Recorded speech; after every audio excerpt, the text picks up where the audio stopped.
নমস্কার বন্ধুরা। রবি নামে একজন বিনয়ী কাঠমিস্ত্রি সবুজ বন ও পাহাড়ে ঘেরা একটি মনোমুগ্ধকর গ্রামে বাস করতেন। রবি, যিনি তার অধ্যবসায় এবং উদারতার জন্য সুপরিচিত ছিলেন, তার একটি ছোট পরিবার ছিল যা তিনি খুব পছন্দ করতেন। এমনকি তার সর্বোত্তম প্রচেষ্টার সাথেও জীবন কখনোই সহজ ছিল না এবং কঠিন সময়ে তিনি তার বিশ্বাসকে সন্দেহ করতে শুরু করেছিলেন।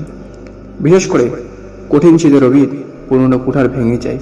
এটি ছাড়া সে তার পরিবারকে বিক্রি বা গরম করার জন্য কাঠ কাটতে পারবে না। এটি ছিল তার সবচেয়ে গুরুত্বপূর্ণ হাতিয়ার।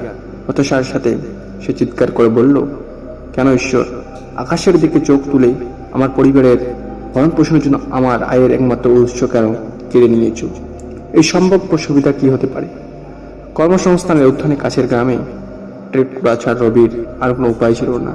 যদিও ট্রাকটি দীর্ঘ এবং কঠিন ছিল, তিনি সাহায্য করতে পারেননি, কিন্তু আশ্চর্য হয়েছিলেন যে কেন তিনি তুষার ভেদ করে এই ট্র্যাজেডিতে ডুবেছিলেন। রাস্তার ধারে বসে থাকা একজন বৃদ্ধের কাছে রবি এসে পড়ল এবং তাকে জ্ঞানী মনে হচ্ছিল। লোকটির শান্ত হাসিতে উষ্ণতা ফুটে উঠল, যেন সে ঠান্ডা থেকে প্রতিরোধী। বৃদ্ধ লোকটিকে রবিকে তার উদ্বেগ লক্ষ্য করে বসতে এবং আরাম করতে বললেন।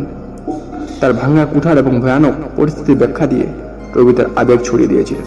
কিন্তু সাবধানে চিন্তা করার পরে বৃদ্ধ লোকটি মন্তব্য করেছিলেন, রবি কখনো কখনো যা একটি বিপত্তির মতো দেখায় তা আসলে আরো বড় কিছুর জন্য একটি সেট আপ। যদিও আপনি এখন এটি দেখতে পাচ্ছেন না, তবুও বিশ্বাস রাখুন যে ঈশ্বর যা করেন শেষ পর্যন্ত আপনার উপকারের জন্য। সৌজন্যমূলক সম্মতি দিয়ে রবি অস্থির রইল। সন্দেহ এখন আর তার মনে ভারী ওজনের সঙ্গে তিনি বৃদ্ধ লোকটিকে ধন্যবাদ জানান এবং তার যাত্রা চালিয়ে যান। রবি যখন পরের গ্রামে পৌঁছান, তখন তার একজন ছুতোরে নিয়োগ করা হয়েছিল, যার একটি গুরুত্বপূর্ণ কাজের জন্য সাহায্যের প্রয়োজন ছিল। রবির দক্ষতা এবং প্রতিশ্রুতি পর্যবেক্ষণ করার পর কাঠমিস্ত্রি তাকে একটি ভালো বেতনে একটি স্থায়ী পদ দেন। রবি গ্রহণ করতে উচ্ছ্বসিত ছিলেন এবং ধারাবাহিকভাবে তার পরিবারের কাছে টাকা পাঠাতে সক্ষম হয়েছিলেন। এমনকি তিনি একটি আপগ্রেড কুঠার জন্য নগদ সংরক্ষণ করতে পরিচালিত কয়েক মাস পর রবির রাস্তার যথেষ্ট উন্নতি হয়। একটি আত্মীয়স্বজনকে দেখতে গ্রামে ফিরে গেলেন। তিনি অবাক হয়ে দেখলেন যে একটি বিশাল আগুন পুরো জঙ্গলকে ধ্বংস করে দিয়েছে। সেখানে তিনি তার বাড়ির কাছাকাছি যেতেই কাঠ কাটতেন, তার আগের বাড়ি চারপাশে জঙ্গল ছাই হয়ে গেছে।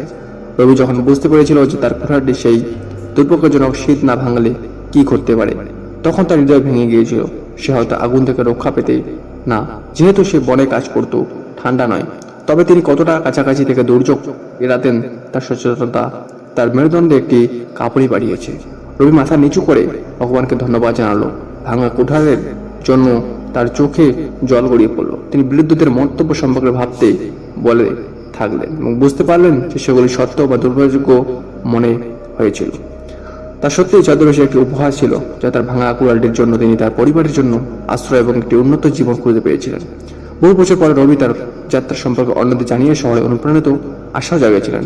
তিনি প্রায়শই জোর দিয়েছেন, ঈশ্বর শুধুমাত্র ভালো কাজ করেন, যদিও এখানে এবং এখন দেখা সবসময় সহজ নয়।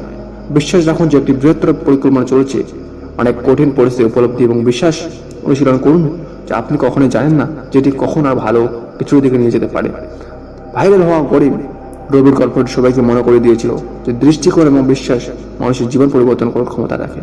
হতাশ থেকে কৃতজ্ঞতায় তার রূপান্তর এই ধারণাটি সাক্ষী হিসেবে কাজ করে যে ঈশ্বর যা করেন তার শেষ পর্যন্ত আমাদের চূড়ান্ত কল্যাণের জন্য এবং জীবনে প্রায়শই যে লুকানোর উপহার দেয়। সো বন্ধুরা, এরকম অবশ্যই চ্যানেল সাবস্ক্রাইব করে পাশে থাকুন। জয় বন্দে মাতরম। জয়।